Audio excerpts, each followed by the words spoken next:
reporter climbed to the top of the Kansas City Stadium with a stopwatch and spent 132 minutes watching one man instead of the football. Lionel Messi walked or stood perfectly still for 112 of them, and Argentina reached the semi-final anyway. 618 players ran at this World Cup, and the one who refused finished first in goals and last in everything else. While everyone else chased the ball, Messi was chasing something else entirely. And that's the secret almost nobody notices. Lionel Messi! Lionel Messi! First career World Cup hat-trick! The reporter was Benson Taylor of the Sporting News. From the highest seats, the pitch looked small enough to hold between two hands, and there was nothing left to do except choose one thing that mattered.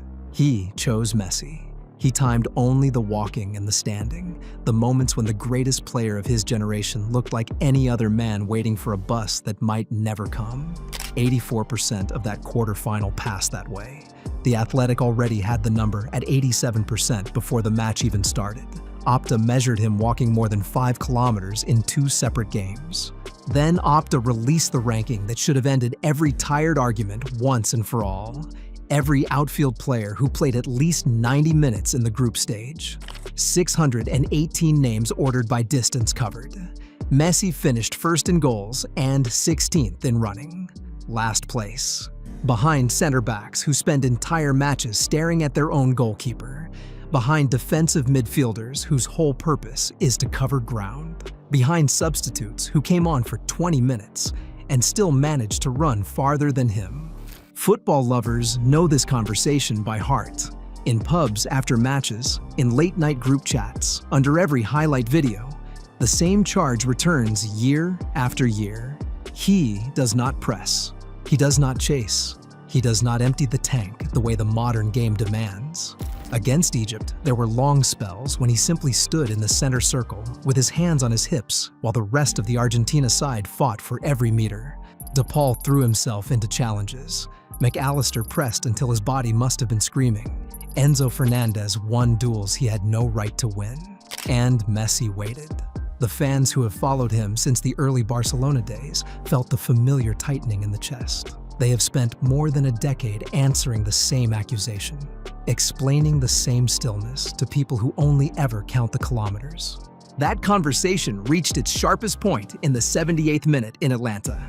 Egypt was living the night of its lives. First World Cup knockout match in their history, and they led the defending champions by 2 goals with 23 minutes left. Messi had already won a penalty and missed it. The cameras found his face in the seconds after the miss.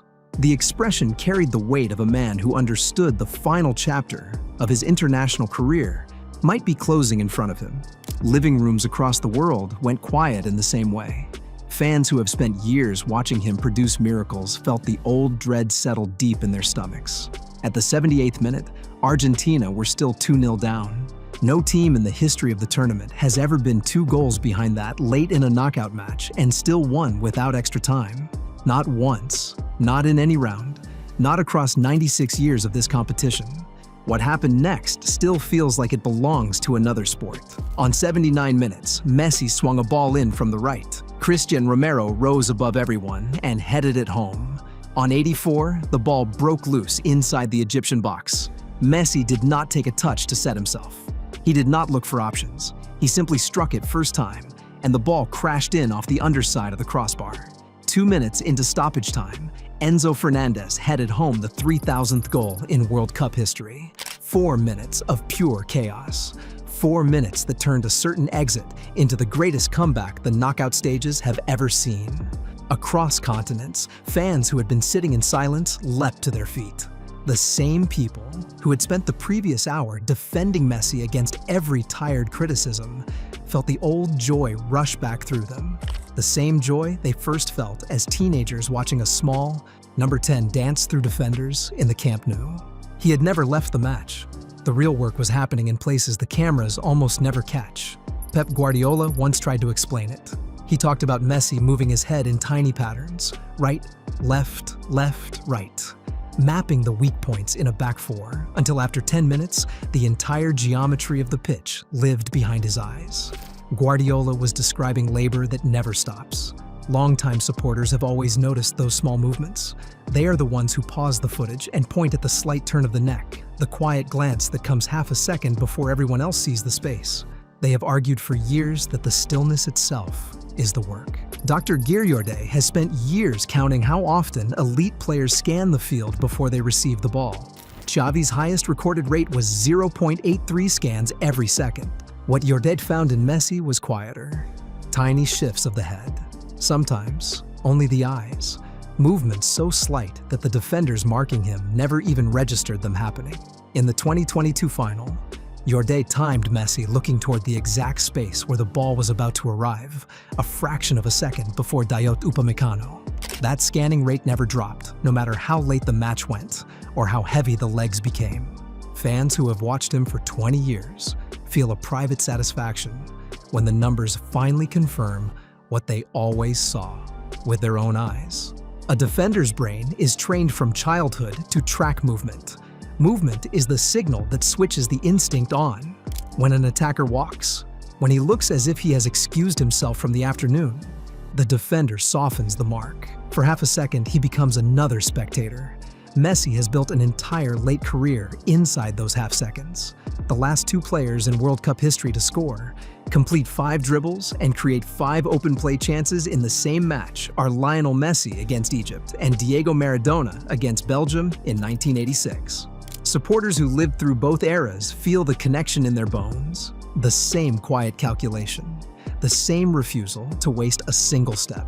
De Paul, Enzo, and Mac Allister do the running that allows Messi to stay still. Lautaro Martinez drags center-backs into positions they do not want to occupy. The entire side exists to deliver the ball into the 20 meters, where Messi is still lethal. He said it himself after the Egypt match.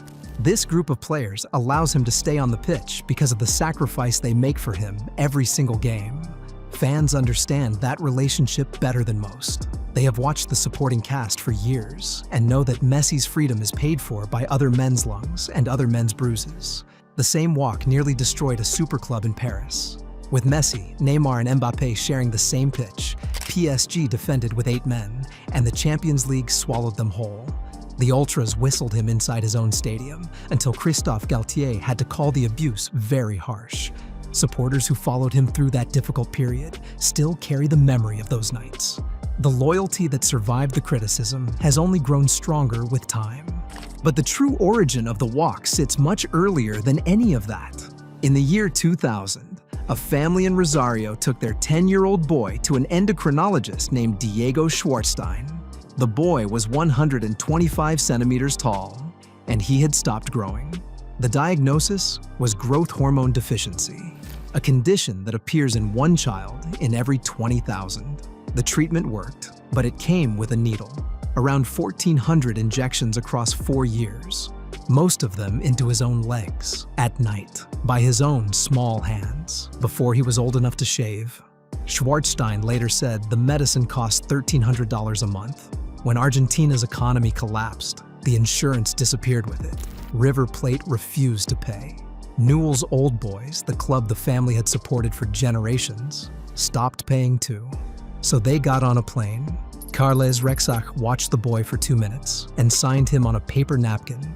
Between 2006 and 2008, that same fragile body tore itself apart 7 times under Frank Rijkaard. 4 of those injuries were hamstrings. People inside Barcelona began saying out loud that he might not survive the physical demands of the game at all.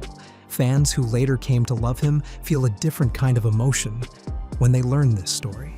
The child who counted his own injections in the dark became the man who refuses to waste a single step. The cost of that body has always been present in the way he moves. Every other child on every other pitch grew up learning how to run until the lungs burned. This child grew up learning what his body cost. How much of it did he have left? And what happens when it finally runs out? When Guardiola arrived years later and told the best footballer alive to slow down, he was simply naming something Messi had understood since he was 10 years old, sitting alone in the dark, counting his own injections. That knowledge lives inside every quiet moment on the pitch.